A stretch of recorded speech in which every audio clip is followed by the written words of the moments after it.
Veteran Dave Collins sought peace, but a snowstorm brought him a new battle. He found 3 German shepherds near death from the cold, but they were no ordinary strays.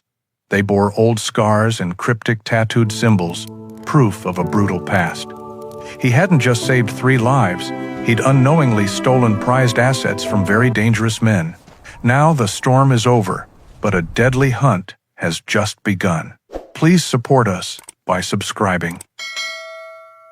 The wind howled like a hungry wolf, a sound Dave knew all too well. It rattled the single-pane window of his small log cabin, a fortress of solitude he had built with his own hands against a world he no longer understood. Outside, the Montana landscape had vanished, swallowed whole by a blizzard that had raged for 2 days straight. The snow wasn't just falling, it was a physical assault, a blinding white curtain that erased the jagged peaks of the Gallatin Range and the tall pines that stood like silent sentinels around his property. Dave, a man carved from the same rugged timber as his home, stood by the stone fireplace, letting the heat seep into his bones. In his late 40s, he was tall and lean, with a quiet strength that hinted at a past filled with hardship. His short brown hair was threaded with silver at the temples, and his face, etched with lines of weariness, held a kindness in the eyes that he rarely let anyone see. He wore his cold-weather uniform, an old, unzipped brown leather jacket over a plaid shirt of navy, gray, and faded beige, a testament to years of use.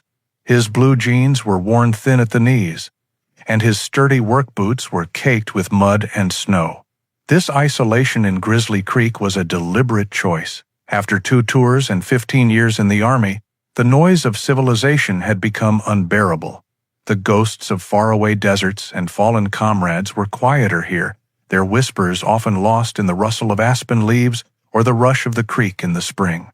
But in the suffocating silence of a blizzard, they grew louder. The rhythmic thump of the wind against the cabin walls sounded like mortar fire from a lifetime ago, and the flickering firelight cast shadows that danced like specters from his memories. He closed his eyes, taking a slow breath, the scent of burning pine and old wood grounding him in the present. It was 2025, not 2008. He was safe. He was alone, and that was how he liked it. But the storm was relentless, and a deep-seated instinct, honed by years of service, gnawed at him. Something was not right.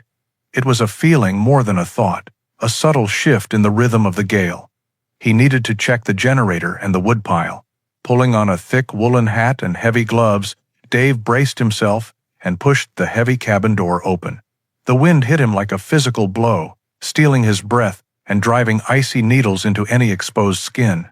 He leaned into the gale, his world reduced to a few feet of churning white. The path to the woodshed was a faint depression in the snow, already several feet deep. Each step was a battle. As he secured the tarp over the precious firewood, a sound, thin and desperate, cut through the storm's roar. He froze, straining to listen. It was a cry, high-pitched and mournful, almost human. For a moment, he thought it was just the wind playing tricks on him, another ghost in the storm. But then it came again, weaker this time, a final plea swallowed by the blizzard. Duty overrode his desire for warmth and safety. He grabbed a powerful flashlight from the shed and began to trudge in the direction of the sound, his heart pounding a slow, heavy rhythm against his ribs. He found them less than 100 yards from his cabin, a huddled mound of gray and white fur, half buried in a snowdrift. At first, he thought it was just one animal, a deer perhaps, that had succumbed to the cold. But as he wiped the snow away, he saw not one, but 3 German shepherds. They were magnificent animals, even in their wretched state, with thick coats of wolf gray and white. They looked to be young adults, no more than a few years old, but they were little more than skeletons, their bodies trembling violently from the cold. Their eyes were closed, and their breathing was shallow, their paws raw and bleeding. For a long moment, Dave just stared, his mind a battlefield of conflicting emotions. His solitude was sacred.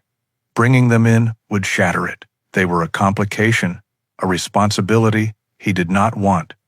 But as he looked at their still forms At the ice clinging to their muzzles, he saw something else. He saw loyalty, courage, and a silent plea for help. They were soldiers left behind on a battlefield of ice and snow, and he could not abandon them. With a grunt, he gathered the first dog, the largest of the three, into his arms. The animal was surprisingly light, its body limp. He carried it back to the cabin, the wind tearing at him, and gently laid it on the worn rug in front of the fireplace. He repeated the grueling trip twice more, his muscles screaming in protest, until all three dogs were lying in a row before the hearth. He worked quickly, his old training kicking in. He dried their fur with rough towels, the movements gentle but efficient. He checked for frostbite, his fingers probing their paws and ears. As the warmth of the fire began to penetrate their frozen bodies, they stirred, a low whine escaping from one of them. He brought them bowls of lukewarm water, and they drank weakly, their tongues lapping at the precious liquid. It was then, as he was gently cleaning a patch of matted fur on the neck of the largest dog, that he saw it. Underneath the fur, etched onto the skin, was a small, precise tattoo, a shield with the letters C7 inside. His blood ran cold. He checked the others. The second dog had the same mark. The third, a female slightly smaller than the rest, had it too, along with a long silvery scar that ran down her flank, a perfectly straight line that could only have been made by a blade. He ran his hand over their bodies and felt the faint ridges of other healed wounds, old battle scars hidden beneath their thick coats.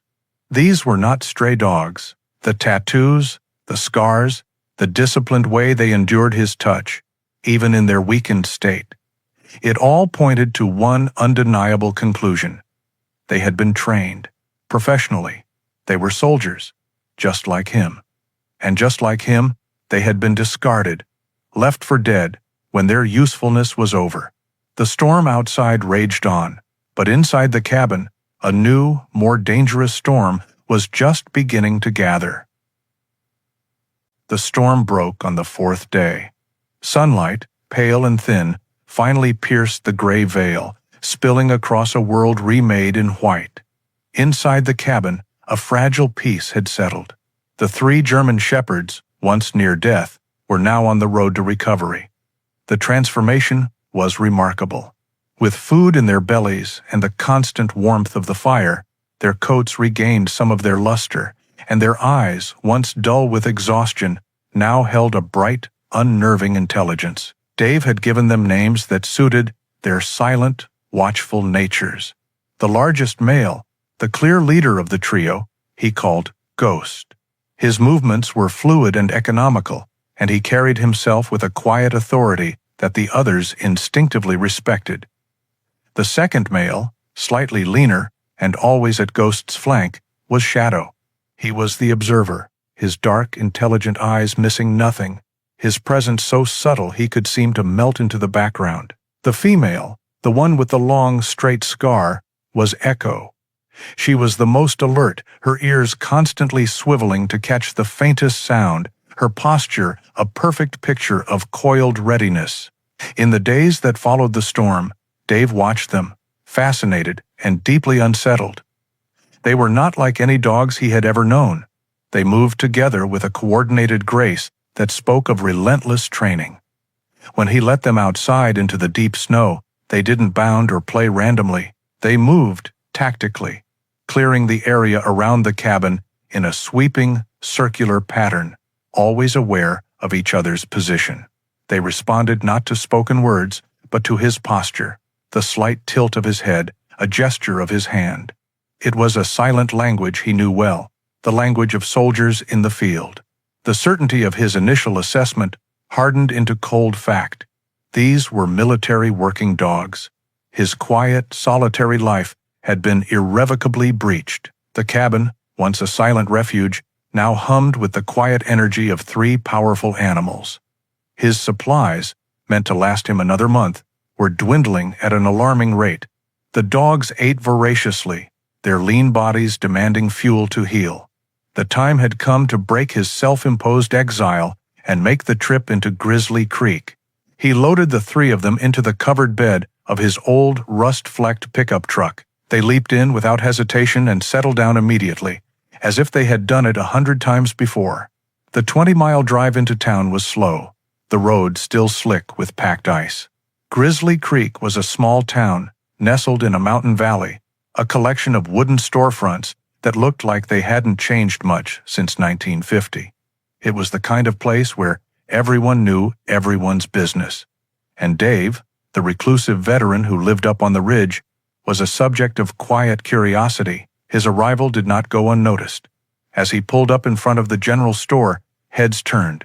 It wasn't just his presence, but the 3 magnificent gray and white shepherds sitting silently in the back of his truck that drew their stares.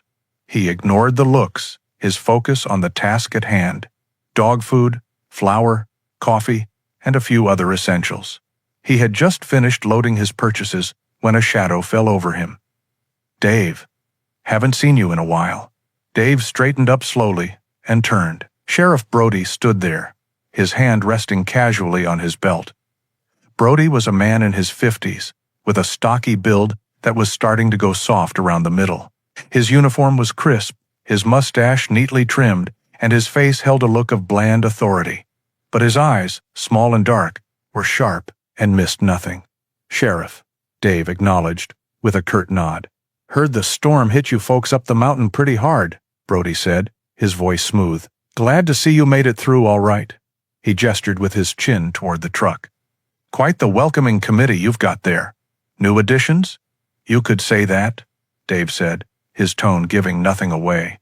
"Town ordinance says any new animals have to be registered down at my office," Brody continued, his smile not quite reaching his eyes. "Just a formality. Make sure they're up to date on their shots." "Where'd you pick them up?" The question was casual, but it felt pointed. "Found them," Dave said simply. Brody's gaze sharpened. "Found them? Up on the ridge? During the storm? That's mighty lucky for them. No tags, I assume?" "No tags," Dave confirmed. He felt a familiar prickle on the back of his neck, the feeling of being interrogated. Brody's questions were too precise, his interest too keen. This wasn't a small-town sheriff making friendly conversation. This was a man searching for something. "Well, you bring them by sometime this week," Brody finished, clapping Dave lightly on the shoulder. "We'll get the paperwork sorted." He walked away without another word, leaving Dave with a cold knot tightening in his stomach. He didn't know that their entire exchange had been watched from the window of the Grizzly Creek Diner. Lena Petrova sat in a booth, a half-empty coffee cup and a laptop in front of her. She was in her early 30s, with sharp, intelligent features and dark hair pulled back in a practical ponytail. She wore a sensible down vest over a sweater, an outfit that tried to blend in but couldn't quite hide the sharp, focused energy of a city journalist. She was supposed to be writing a human interest piece on the slow decline of rural Montana towns, a story about fading traditions and quiet dignity. It was proving to be incredibly boring. But what she had just witnessed was not boring at all. She knew who Dave was, the town's resident hermit and war hero. And she knew Sheriff Brody, the seemingly placid lawman who ran Grizzly Creek with a firm hand. The tension in their brief conversation had been palpable. It was in the rigid set of Dave's shoulders and the probing nature of the sheriff's questions. It was a scene that didn't fit the sleepy narrative of the town. Her reporter's instinct, long dormant, flared to life. There was a story here, a real story, and it had something to do with 3 beautiful, mysterious dogs. 2 days after his unsettling encounter with Sheriff Brody, Dave was splitting logs when the sound of an engine disturbed the mountain silence.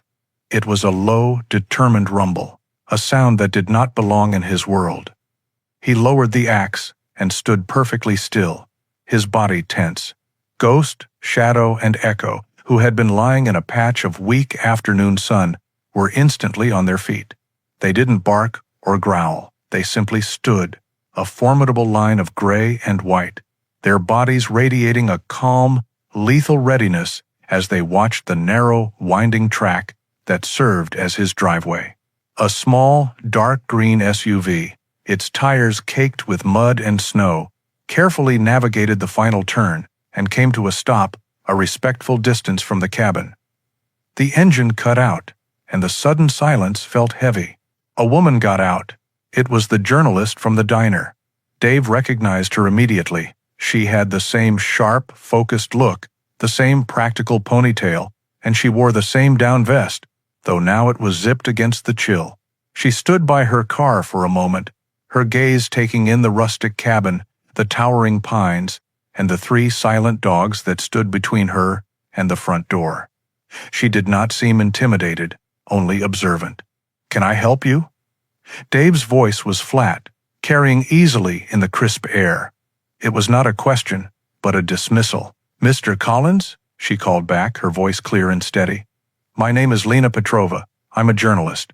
I was hoping I could ask you a few questions." "I don't talk to reporters," Dave said, turning back to the chopping block, as if the conversation was over. He picked up another log, the message clear. "You are not welcome here." He heard the crunch of her boots on the snow as she approached, stopping just short of where the dogs stood guard. "I saw you in town the other day," she persisted. "You and Sheriff Brody. I couldn't help but notice your conversation. It seemed intense." Dave brought the axe down with a sharp crack, splitting the log perfectly in 2. He did not look at her. "Town business." "It didn't look like town business," Lena said, her tone becoming more serious. "It looked like an interrogation, and he seemed very interested in your dogs." That got his attention. He slowly straightened up and turned to face her, his eyes narrowed. "This is private property. I'd appreciate it if you left." "I will," she said, holding up her hands in a placating gesture. "But please, just hear me out. Those dogs are special, aren't they? They aren't strays. The way they carry themselves, the way they're watching me right now, it's not normal. I have a feeling you know that, and I have a feeling Sheriff Brody does, too." Dave's silence was his only answer. He was a fortress, and his walls were high. He had spent years pushing the world away, and he wasn't about to let this stranger in. Lena took a small step forward, her eyes fixed not on him, but on the dogs. "I'm not here to write a story about the reclusive veteran on the mountain," she said, her voice softening with what sounded like genuine sincerity. "I'm here because I think those animals are in trouble. And I think you are, too. Whatever they're a part of, you're a part of it now. And facing it alone might not be the best option." Her words hit closer to home than he wanted to admit. The cold knot in his stomach that had formed after his talk with Brody hadn't gone away. He had the distinct feeling of being watched, a tactical awareness that had kept him alive on more than one occasion. He glanced at Echo, at the long silvery scar along her flank. These dogs had already seen battle. He couldn't let them face another one alone.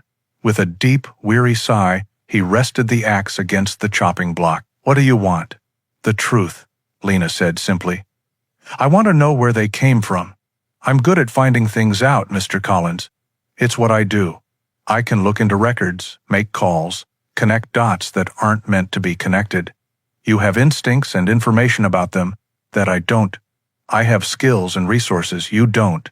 Together, we might be able to figure out what's going on before Sheriff Brody decides to escalate things." Dave looked from her determined face to the 3 dogs, who were now looking at him, their intelligent eyes waiting for his command. He had sought solitude to escape from a world of conflict and violence, but it seemed to have found him anyway, and this time he wasn't just fighting for himself. "The coffee is probably burnt," he said gruffly, turning toward the cabin. "But I'll make a fresh pot." It was the closest thing to an invitation he could manage. Lena gave a small, relieved smile and followed him.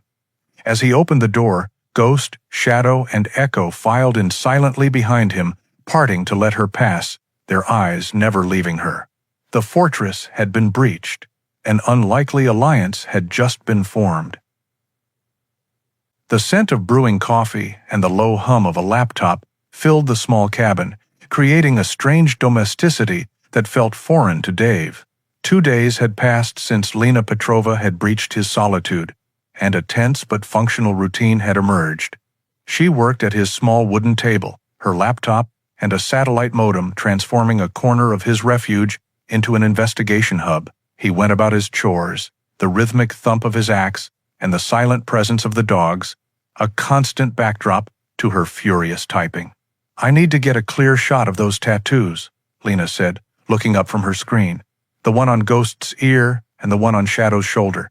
They're too precise to be random." Dave nodded, calling the dogs over with a low whistle. Ghost, ever stoic, submitted to the examination without protest, allowing Lena to gently fold his ear and photograph the small, intricate symbol tattooed on the inner skin. It was a stylized shield, crossed by a single lightning bolt. Shadow was more wary, but a reassuring hand from Dave on his back was enough to keep him steady, as Lena captured an image of the identical mark on his shoulder. "These are high resolution," she explained, zooming in on the image on her camera's display. "Every detail matters." She uploaded the photos to her laptop, encrypted them, and attached them to an email. "I have a friend, Marco. We used to work together at a major newspaper before he left to start his own cybersecurity firm. He's a wizard with this kind of thing. He can analyze the design, check it against databases of military and corporate insignia, things I don't have access to. Will he help?" Dave asked, his skepticism evident. "He owes me a favor," Lena said with a wry smile. "A big one. He'll help." She sent the email, and the small cabin fell silent again, the weight of the unknown hanging heavy in the air. The weight was nerve-wracking. For 3 days, they heard nothing. Dave grew more restless, his patrols around the cabin becoming more frequent. The dogs sensed his anxiety, their watchfulness intensifying. On the 4th day, the threat returned, not as a subtle inquiry, but as a blatant act of intimidation. Sheriff Brody's cruiser appeared at the bottom of Dave's driveway, its lights off, simply sitting there like a predator waiting. He didn't get out this time. Instead, a metallic voice, distorted and amplified, crackled through the vehicle's public address system, shattering the mountain's peace. "David Collins, this is Sheriff Brody. I'm issuing a formal warning regarding the 3 unregistered canines on your property. Per county regulation 3B, any animal deemed potentially aggressive or of unknown origin must be surrendered to animal control for a mandatory quarantine and behavioral assessment." Dave stepped out onto his porch, his face a mask of cold fury. Ghost, Shadow, and Echo flanked him, standing shoulder to shoulder, a silent wall of defiance. They did not growl or bark, their stillness a far greater threat. "There is no Regulation 3B, Sheriff," Dave shouted back, his voice raw. The metallic voice ignored him. "Failure to comply within 24 hours will result in the seizure of the animals and a fine. Consider this your only warning, Collins." With that, the cruiser's engine roared to life, and the vehicle performed a slow, deliberate 3-point turn before driving away, leaving a trail of exhaust and menace in its wake. "He's not just pushing, he's trying to provoke you," Lena said, standing in the doorway behind him, her face pale. "He wants you to do something reckless, so he has a reason to act. He's going to get his wish if he keeps this up," Dave said through clenched teeth. That evening, as the last light faded from the sky, Lena's laptop chimed. An email had arrived. The subject line contained a single word, "Found." She opened it quickly, Dave leaning over her shoulder, the dogs sensing the shift in tension and gathering at their feet. The email from Marco was brief. "Not military. Not officially. The insignia belongs to a private military contractor, Aegis Dynamics. Specifically, it's an internal unit marker for a now-defunct Special Projects Division. Very secretive, very black budget. They called it Project Cerberus. Be careful, Lena. These guys don't play." The name hit Dave like a physical blow. Aegis Dynamics. He knew them. Every soldier who had served in the last 20 years knew them. They were a ghost army, hired for jobs that governments wouldn't publicly sanction. They were known for their brutal efficiency and their complete lack of accountability. Lena's fingers flew across the keyboard. Project Cerberus, Aegis Dynamics. She dove into the digital rabbit hole, using Marco's lead to bypass the public-facing corporate propaganda. She found financial reports, redacted government contracts, and finally, in a dusty, forgotten corner of a public server, an appendix to a Congressional Oversight Committee report from 2 years prior. Most of it was blacked out, but one line had been missed by the censors. Funding for Project Cerberus was terminated, effective immediately following a significant asset containment failure during a field trial. Lena read the line aloud, her voice barely a whisper. Asset containment failure. They're not talking about equipment, are they?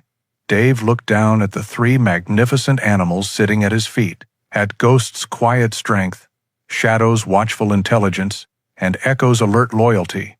They weren't assets. They were soldiers, discarded soldiers. And the corporation that had made them, then thrown them away, now wanted to bury its secrets.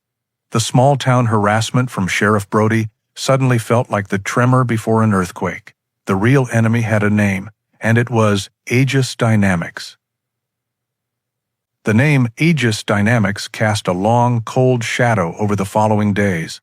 The small cabin, once a sanctuary from the world, now felt like a fragile outpost on the edge of a war zone. Lena worked relentlessly, her fingers a blur on the keyboard, as she dug deeper into the corporate labyrinth of Aegis. She uncovered a complex web of shell companies, government contracts, and a board of directors filled with ex-military brass and shadowy political figures. The more she found, the clearer it became that this was not just some rogue project. Cerberus was a symptom of a much larger disease. Dave, for his part, fell back on old instincts. He secured the perimeter of the cabin, setting up simple but effective tripwires made from fishing line and empty cans. He cleaned his old hunting rifle, the scent of gun oil sharp in the air. He watched the tree line with a hawk's intensity, noting every broken branch, every unfamiliar track in the snow. He and the dogs moved as one, a silent 4-member patrol unit. The quiet peace he had cultivated for years had been shattered, replaced by the familiar, humming tension of imminent conflict. The attack came on the 3rd night. A heavy, wet snow had begun to fall, muffling the world in a blanket of white and erasing the stars. Inside the cabin, a single lamp cast a warm glow. Lena had finally fallen asleep, her head resting on a pile of printed documents at the table. Dave was on watch, sitting in his worn armchair, the rifle resting across his lap. The fire in the hearth had burned down to glowing embers. Ghost, Shadow, and Echo were asleep, their bodies forming a relaxed, furry pile near the warmth. Dave must have drifted off. One moment he was staring into the dying fire, the next he was jolted awake by a wet nose and a low, urgent whine. Echo was standing over him, her body rigid, her nose nudging his hand insistently. He sat up, instantly alert. The cabin was unnaturally dark. The lamp had gone out, and there was a smell, acrid smoke, tinged with the sharp chemical scent of gasoline. At the same moment, Shadow was at Lena's side, whining and pushing his head under her arm until she stirred, mumbling in confusion. Ghost was already at the door, not scratching or barking, but standing with his ears flat against his head, a low, guttural growl vibrating deep in his chest. "Smoke," Dave rasped, his throat already raw. He could see it now, a thick, black haze coiling near the ceiling. A wave of heat washed over them from the front of the cabin. The fire wasn't in the hearth, it was outside. It was everywhere. Panic, cold and sharp, tried to claw its way up his throat, but years of training slammed it back down. "Lena, wake up! We have to get out now!" Lena was already on her feet, her eyes wide with terror as she took in the scene. The smoke was getting thicker, dropping lower, and the crackle of hungry flames was now audible, a terrifying roar that grew louder with every second. "The door is blocked," Dave yelled over the sound. "The fire's on the porch." They were trapped. The smoke stung their eyes and choked their lungs. Disorientation began to set in. But the dogs were not panicking. They were trained for chaos. Echo let out a single sharp bark and ran toward the back of the cabin, toward the small window in Dave's sleeping area. Ghost and Shadow immediately flanked Dave and Lena, pressing against their legs, guiding them, herding them away from the main room, and the growing inferno. They stayed low, their bodies under the worst of the smoke. Coughing and stumbling, Dave followed Echo's lead, pulling Lena along with him. The small bedroom was already filled with smoke, but it was less dense. Echo was on her hind legs, her front paws on the windowsill, looking back at them with an intensity that demanded action. The window was small, but it was their only chance. Dave grabbed a heavy boot from the floor and smashed the glass. A rush of cold, clean air blasted in, a brief and blessed relief. "You first," he ordered Lena, helping her scramble through the opening. She fell into the soft snow outside, gasping for breath. Now it was his turn. As he started to climb through, he heard a terrifying groan from above.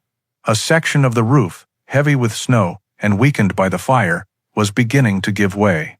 Shadow and Ghost, seeing the danger, both lunged at him, pushing him with their heads and shoulders, forcing him through the window, just as a shower of flaming debris crashed down where he had been standing. He landed hard beside Lena. They scrambled away from the cabin, turning just in time to watch the roof collapse inward, sending a volcano of sparks and embers into the night sky. The entire structure was a roaring column of fire, a funeral pyre for his quiet life. They stood there in the falling snow, a man, a woman, and 3 dogs, illuminated by the destructive orange glow. Dave's home, his sanctuary, the place where he had tried to piece his life back together, was gone. All he had left was the clothes on his back, a journalist he barely knew, and the 3 silent soldiers who had just saved his life. He looked down at them. Ghost, Shadow, and Echo stood calmly, their eyes fixed on the flames, their loyalty an unshakable anchor in the chaos. They had lost the battle for the cabin, but in the smoking ruins, a new resolve was forged. This was no longer just about uncovering a secret. It was about survival, and they were facing an enemy who would burn the world down to keep their secrets buried. The fire died as slowly and cruelly as it had been born, leaving behind a black, skeletal ruin that steamed against the falling snow. The cold, which had been held at bay by the adrenaline of their escape, now sank its teeth into them. Shivering, clad only in the clothes they had been sleeping in, Dave and Lena stood with the dogs, their small group of survivors framed against the destruction. Despair was a luxury they could not afford. Survival was the only currency that mattered. "We can't stay here," Lena said, her voice trembling, her breath a white cloud in the frigid air. "Brody will be back, or he'll send someone." Dave knew she was right. His mind, honed by years of battlefield assessments, raced through a series of bleak options. Every choice led to a dead end. The town was compromised. The wilderness, in this weather, without gear, was a death sentence. They were exposed, hunted, and out of time. Then, a name surfaced from the depths of his memory. A face, a rookie deputy he had helped pull from a wrecked car on an icy road a few years back. A good kid with honest eyes. "There's one person," Dave said, his voice a low growl. "Maybe one. Deputy Miller. I knew his father." "Can you trust him?" Lena asked, her gaze searching his. "After Brody?" "I don't know," Dave admitted honestly.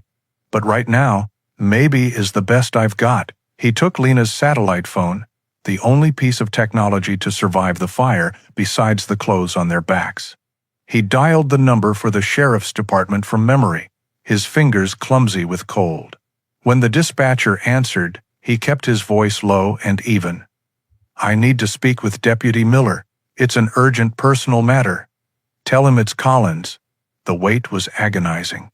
Every second felt like an hour, every gust of wind like an approaching footstep. Finally, a young, steady voice came on the line. "Collins? Dave? Is that you? What's going on?" "Can't talk now, kid," Dave said, his words clipped. "I'm in trouble, the kind you don't report. Do you remember the old fishing spot we talked about, up on Swift River?" There was a brief pause. "I remember. Are you okay? Number, meet me there. 1 hour. Come alone. No radio. And, Miller, be careful." Dave ended the call before the deputy could ask another question. The journey to the river was a brutal trek through knee-deep snow. The dogs, seemingly impervious to the cold, created a path, their powerful bodies pushing through the drifts. Ghost took the lead, with Shadow and Echo guarding their flanks, their heads constantly turning, scanning the darkness. They found a hollow beneath an overhang of rock by the frozen river and waited. It was a calculated risk, but Dave's gut told him it was the right one. Just under an hour later, the quiet crunch of boots on snow announced Miller's arrival. Deputy Mark Miller was in his late 20s, tall and lean, with a boyish face that hadn't yet hardened with cynicism. His uniform was immaculate, but his eyes were filled with a deep, troubled concern as he looked at Dave's singed clothes and exhausted face. He carried a large duffel bag. "Dave, my God," Miller whispered, his gaze shifting from the smudged soot on their faces to the 3 silent dogs who watched him with unnerving intelligence. "Your cabin. I heard the call come in. A training fire that got out of control," Brody called it. "I knew it was a lie." "He's on their payroll, isn't he?" Dave asked, getting straight to the point. "Aegis." Miller's jaw tightened. He gave a sharp, reluctant nod. "For years, he handles their local security. Makes problems. Disappear. I've suspected it for a long time, but I never had proof. He keeps me on night shifts and traffic duty, away from anything important. They burned me out," Dave said, his voice devoid of emotion. "We have nowhere to go." Miller unzipped the duffel bag. Inside were thick winter coats, blankets, a first aid kit, and food. "I figured as much. You can't stay in the open, but I have an idea." He leaned in closer, his voice dropping to a conspiratorial whisper. "There's an old ranger station about 15 miles north of here. It was decommissioned back in the 90s. It's not on any current maps. The department uses it for storage sometimes, but no one's been up there in months." He paused, then added the crucial piece of information. "There's something else. A few years ago, an old-timer lived up there, off the grid, a guy named Peterson. Turns out he used to be a trainer for Aegis Dynamics. Left the company under some kind of a dark cloud. He became a recluse, paranoid, always talking about how they threw them away. He died of a heart attack last year, but if he was hiding from Aegis, that station is the first place I'd look for whatever he was scared of." It was more than a shelter. It was a lead, a tangible thread in a web of shadows. "I have a key," Miller said, pressing it into Dave's hand along with a map. "I'll keep Brody's attention focused elsewhere. I can be your eyes and ears inside. Just be careful, Dave. You're kicking a hornet's nest the size of this state." Dave clasped the young deputy's shoulder, a rare moment of connection. "You're a good man, Mark. Don't let this job change that." With a final, worried look, Miller disappeared back into the trees. As the first hint of dawn began to gray the eastern sky, Dave, Lena, and the dogs set off again, their new destination, a forgotten outpost in the heart of the wilderness. They were no longer just refugees. They were hunters, following a cold trail to a dead man's secrets. The old ranger station was a ghost. It stood in a small clearing, half reclaimed by the forest, its windows dark and empty eyes staring out into the snow. The journey had been arduous, a 15-mile march through unforgiving terrain. Lena, unused to such physical exertion, was near her limit. Dave, running on pure adrenaline and the iron will of a soldier, pushed forward, breaking the trail. The dogs were the true masters of this environment, moving with an effortless power that shamed the human's clumsy struggle.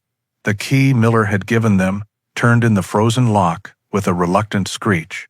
The air inside was frigid and smelled of dust, mice, and forgotten years. It was a single, large room with a stone fireplace, a kitchenette caked in grime, and a few pieces of dilapidated furniture.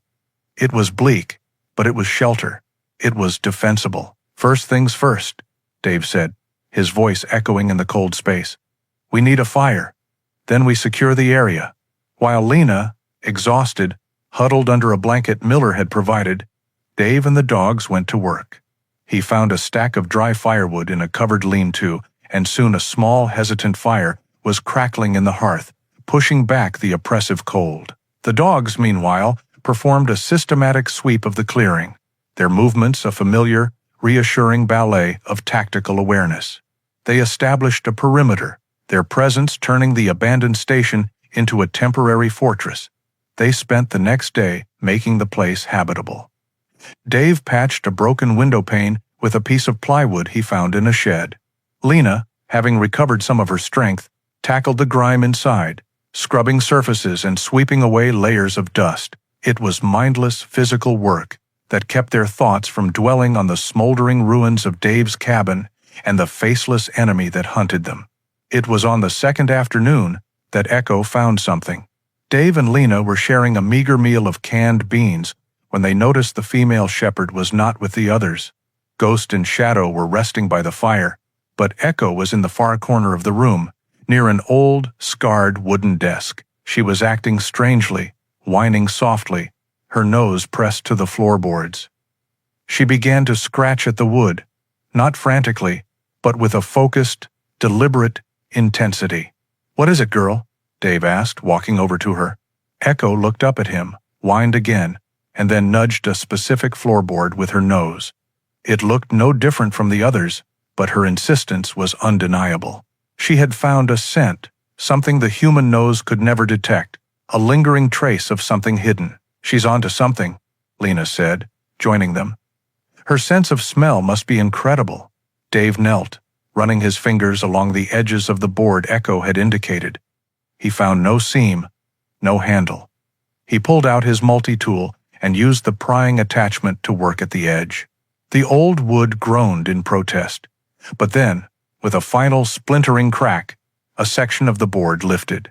Beneath it was not dirt, but a dark, hollow space.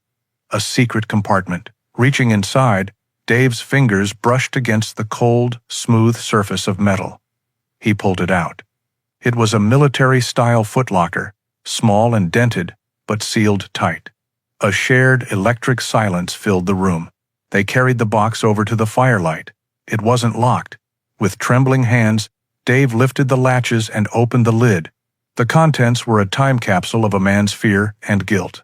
On top was a thick, leather-bound folder. Beneath it, nestled in yellowing foam, was a ruggedized external hard drive.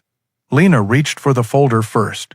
The label on the front was handwritten in neat block letters, Project Cerberus, internal use only. She opened it, and the full, horrifying truth of Aegis Dynamics' secret program spilled out. The pages were filled with training logs, psychological profiles of the dogs, and performance reports. The methods described were brutal and systematic, designed to strip away all canine instinct and replace it with unflinching, weaponized obedience. They read about Sheriff Brody's role, listed as the local liaison for asset management and containment. He was their cleaner, the one who handled problems quietly. Then, near the bottom of the stack, Lena found a thin file marked with a red tab. The title was Asset Transport Incident Report. She read it aloud, her voice shaking. On the night of the winter storm, a transport vehicle carrying 3 Cerberus assets, designated G1, S2, and E3, was en route to a designated disposal facility for decommissioning. She looked at Dave, her eyes wide. Decommissioning. They were going to kill them, she continued. The vehicle encountered extreme weather conditions on a mountain pass and left the road. The transport cage was compromised, allowing the assets to escape before recovery personnel could arrive. The assets are considered lost in the wilderness. It was all there. The reason, the impossible coincidence that had led 3 highly trained soldiers to his doorstep, half dead in the snow. They weren't just abandoned, they were survivors of their own execution. Peterson, Dave said, the name of the former trainer finally clicking into place. He hid this. He knew they would come looking for it. Lena looked from the documents to the key Miller had given them, to the map that had led them here. "Miller," she whispered. "He didn't just give us a place to hide. He suspected this was here. He knew about Peterson. He led us right to it. It wasn't a random act of kindness. It was a calculated move. A young deputy, trapped in a corrupt department, had used them to uncover the proof he could never get on his own. He had pointed a weapon he couldn't fire himself and trusted them to pull the trigger. They looked at the box, at the files, at the hard drive. They weren't just holding secrets anymore. They were holding the key to bringing down an empire. The discovery of the Cerberus files transformed the cold, dusty ranger station into the nerve center of a war. The hard drive was the bombshell, but the paper documents were the fuse. They had the what, the who, and the why. Now, they needed to light the match. "The hard drive is encrypted," Lena said, her brow furrowed in concentration as she examined the ruggedized device. "Military grade. But the files Peterson left, it looks like he included a text file with the password. He wanted this found." She looked at her laptop, its battery icon blinking a fatalistic red. "None of which matters if I don't have power." Dave's mind was already working. "My truck. The battery is still good. I have an inverter that plugs into the cigarette lighter. It's low tech, but it'll work." Under the cover of a moonless night, they made their way to where Dave had concealed the old pickup in a thicket of pines. While the dogs established a silent, watchful perimeter, Dave carefully hooked up the inverter. A small green light blinked on. Inside the truck's cab, huddled together for warmth, Lena plugged in her laptop. The screen flickered to life, a beacon of hope in the oppressive darkness. "There's one person I can trust," she said, her fingers flying across the keys. "My old editor at the Washington Chronicle. His name is Julian Croft. He's old school. He values truth over access. If I can convince him, he'll move mountains for this story." She initiated a secure video call. A moment later, a man's face appeared on the screen.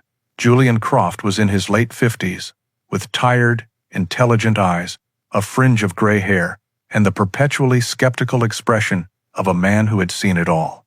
"Petrova," he said, his voice a low gravel. "It's 2 a.m. This had better be the story of the century." "It is, Julian," Lena said, her voice steady and urgent. She didn't waste time. She laid out the facts, holding up the tattooed photos, showing him the cover of the Cerberus file. She told him about Dave, about the dogs, about the fire, about Sheriff Brody. She shared her screen and showed him the password file Peterson had left behind. Julian listened without interruption, his expression slowly changing from weary skepticism to focused intensity. He had built his career on sniffing out lies, and he knew the scent of truth when he encountered it. "This is dynamite, Lena," he said when she had finished. "But it's dangerous. Aegis Dynamics has lawyers that chew up journalists for breakfast. Everything has to be ironclad." "It is," she insisted. "The hard drive will prove it. I'm decrypting it now. It has videos, internal memos, financial records, linking Brody to their payroll. Everything. Send it all to my secure server," Julian commanded. "All traces of sleepiness gone. I'll get our legal team on it immediately. I'll tell them to work all night. You write the story. Write it like your life depends on it, because it just might." The call ended. For the next several hours, the cab of the truck became a newsroom.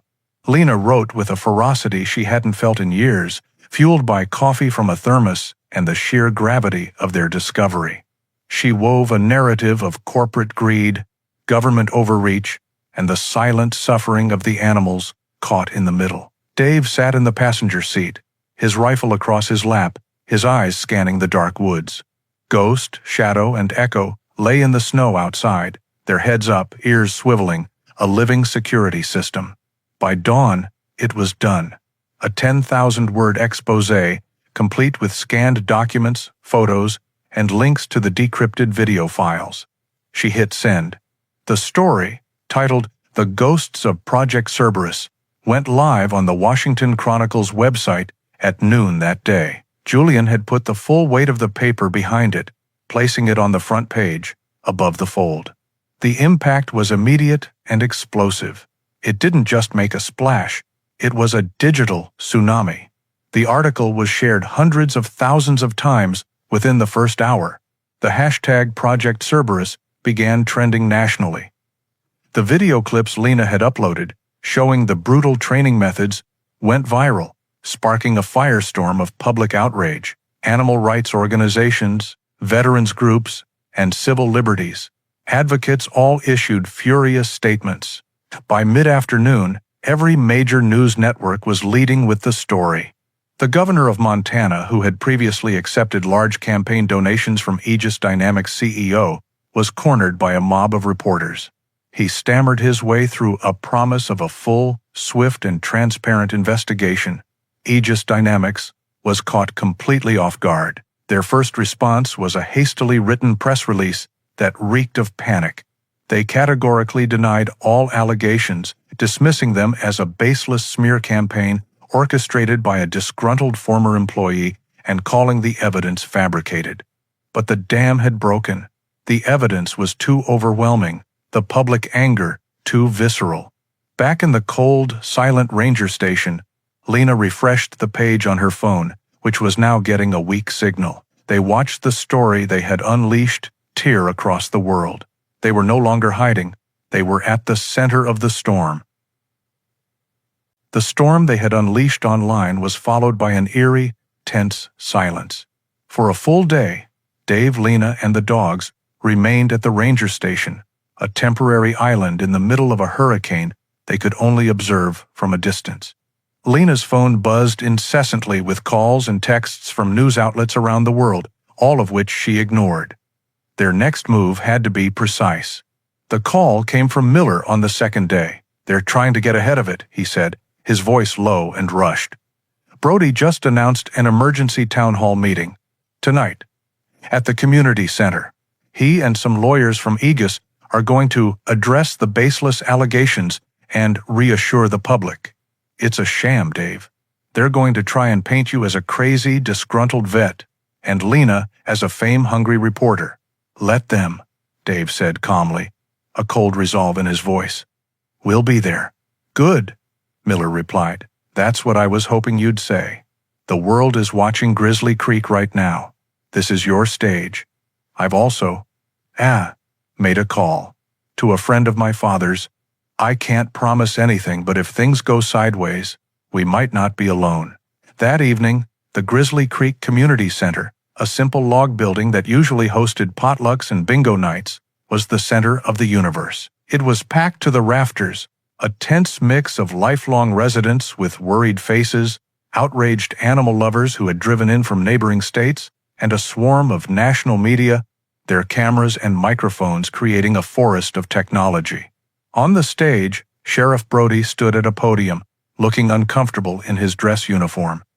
Flanking him were two men in impeccably tailored suits that screamed expensive lawyer. They were the face of Aegis Dynamics, calm, condescending, and oozing a corporate confidence that was completely at odds with the anger simmering in the room. "I know there are a lot of concerns," Brody began, his voice amplified by the microphone, but still sounding weak. "These wild accusations, published without any fact-checking, have hurt our town." One of the lawyers stepped forward. His name was Marcus Thorne, and he had the polished, predatory smile of a shark. "Let me be clear," Thorne said smoothly. "The allegations made against Aegis Dynamics are not only false, they are libelous. Mr. Collins is a man with a known history of instability, and Miss Petrova is a disgraced journalist looking for a comeback. There is no Project Cerberus. There are no abused animals. It is a complete fabrication." A murmur of dissent rippled through the crowd. Thorne ignored it. "Sheriff Brody has served this community with honor for 20 years. To suggest he is involved in some grand conspiracy is absurd. We have filed." He never finished the sentence. The heavy double doors at the back of the hall swung open with a loud bang. Every head turned. A collective gasp went through the room. Dave stood there, framed in the doorway. He wore his old leather jacket, his face grim and set. Beside him was Lena, her expression a mask of determination. And flanking them, moving with a silent, regal grace, were Ghost, Shadow, and Echo. They entered not as pets, but as soldiers, their heads held high, their intelligent eyes scanning the crowd with an unnerving calm. Deputy Miller walked in behind them, his hand resting on his service weapon, his face a clear statement of where his loyalties lay. The room fell into a stunned, absolute silence. The only sound was the soft padding of the dog's paws on the wooden floor as they walked down the central aisle. The crowd parted for them, as if for royalty. Dave didn't go to the stage.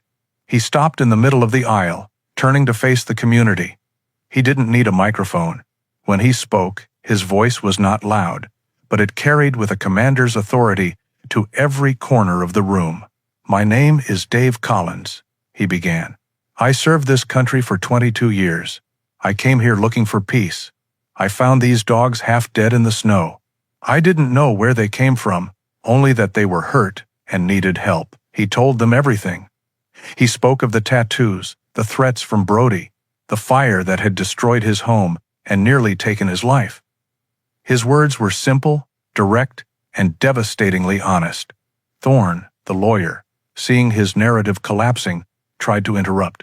"This is a circus. Sheriff, do your duty." But Dave wasn't finished. He gestured to the three dogs, who now sat perfectly still at his feet, their gaze fixed on him. "Aegis Dynamics tells you there are no abused animals. They call my story a fabrication." He looked around the room, making eye contact with his neighbors. "Look at them. Look at the scars on their bodies. Look at the numbers tattooed into their ears. These aren't just dogs. They are veterans, just like me.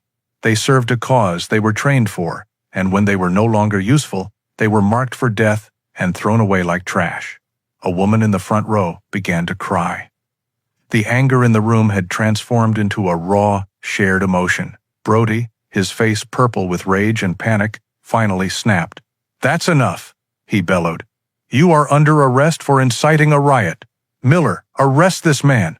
Deputy Miller did not move. He simply looked at his boss and gave a slight shake of his head. "No, sir.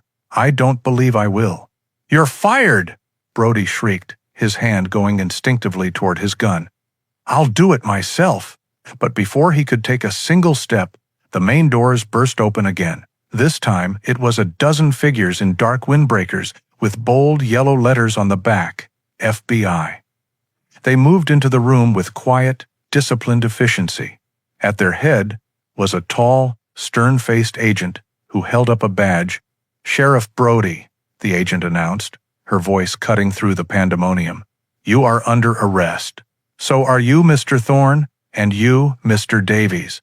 She nodded to the other lawyer. "By order of the United States Department of Justice, you are being charged with conspiracy, animal cruelty, attempted murder, and a host of other federal crimes." As the agents moved forward, snapping handcuffs onto a stunned Brody and the suddenly pale lawyers, the community center erupted. The flash of cameras was blinding. In the eye of the hurricane stood Dave, Lena, and Miller. Dave reached down and rested his hand on Ghost's head. The big shepherd leaned into his touch, a silent acknowledgement. The battle was over. Justice, carried on the backs of 3 loyal survivors, had finally come to Grizzly Creek. The arrests at the town hall meeting were not the end of the story. They were the beginning of a reckoning. In the weeks that followed, the case against Aegis Dynamics and Sheriff Brody became a national obsession. The federal trial was swift and damning. The contents of Peterson's hard drive, combined with the testimony of other former trainers who came forward after Lena's article, painted a picture of systemic cruelty and corruption that horrified the country. The executives, the lawyers, and Brody were all found guilty and sentenced to long prison terms. The corporation itself was dismantled, its assets seized, its name forever a synonym for disgrace. But as the legal storm raged, a different kind of story was unfolding. It was the story of a reclusive veteran and the 3 loyal dogs who had saved his life. It was a story that resonated deeply with millions of people. Dave, Lena, and the dogs became reluctant celebrities. Their images were everywhere. Donations began to pour in, unsolicited, to a post office box set up by the town's new interim mayor. First it was a trickle, a $20 bill from a pensioner, a $50 check from a fellow veteran, a jar of coins collected by a classroom of schoolchildren. Then, the Washington Chronicle, led by Julian Croft, officially partnered with a national veterans charity to create the Grizzly Creek Survivors Fund. The response was overwhelming. The fund grew from thousands to hundreds of thousands, and then to over $1 million. The money was earmarked to rebuild Dave's home and to ensure the lifelong care of Ghost, Shadow, and Echo. Dave was profoundly uncomfortable with the attention. He was a private man who had never asked for anything. He sat in the temporary housing the town had provided for him and Lena, watching the news reports with a sense of disbelief. "I can't take this money, Lena," he said one evening, gesturing to a printout of the fund's staggering total. "It's not right. We didn't do this for money." "It's not a payment, Dave," Lena replied gently. She had stayed in Grizzly Creek, her series on small towns forgotten, in favor of the story that had changed her life. "It's a thank you. From a country that needed to be reminded what honor and loyalty look like. The question is, what do you want to do with it?" He could rebuild his cabin, bigger and better than before. He could disappear back into his quiet life, this time with a comfortable nest egg. But as he looked at Ghost, Shadow, and Echo, who were dozing peacefully by his feet, he knew that going back was impossible. He wasn't the same man who had lived in isolation on that ridge. They had saved him, not just from a fire, but from the ghosts of his past. He owed them, and all the others like them, something more. "There are others," he said, his voice quiet but firm. "Other dogs from Cerberus that weren't decommissioned. Other service animals, police canine second, military dogs. They get old, they get injured, and they get forgotten. They deserve better." An idea, born from the ashes of his old life, began to take shape. It was a bold, audacious idea. He wouldn't just rebuild his home, he would build a sanctuary. With the help of a pro bono lawyer arranged by Lena's paper, Dave used a large portion of the fund to purchase a 100-acre ranch in a rolling valley 20 miles from Grizzly Creek.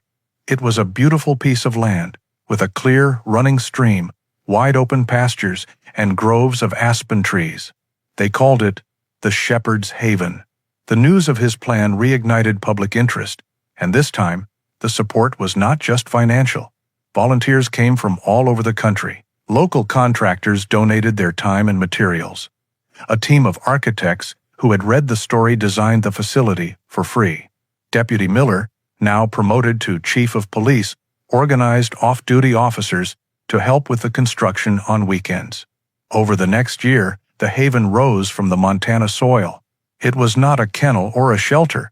It was a community. There were spacious, comfortable living quarters for the animals, a state-of-the-art veterinary clinic, and physical therapy facilities. There was a large, quiet house where Dave now lived. The Shepherd's Haven opened its doors in the fall. Its first residents were 5 other surviving dogs from the Cerberus program, tracked down and rescued from various facilities by the FBI. Soon, they were joined by retired police dogs, aging bomb-sniffing Labradors, and former military shepherds.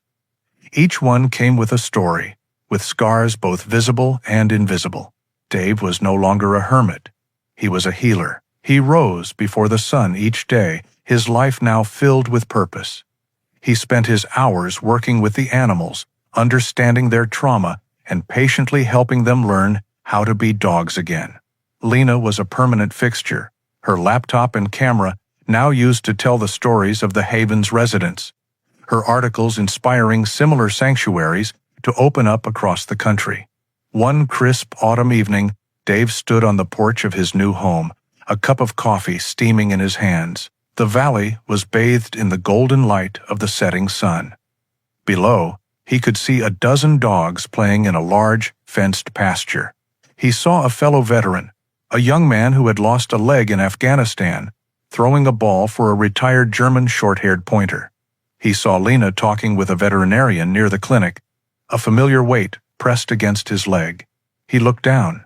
Ghost, Shadow, and Echo were there, their bodies relaxed, their eyes soft. Their mission was over. They were home. Dave rested his hand on Ghost's broad head, the bond between them a silent, unbreakable truth. The ghosts of his past were finally quiet, replaced by the gentle, steady rhythm of a life rebuilt on the foundations of loyalty, courage, and a second chance for forgotten soldiers of every species.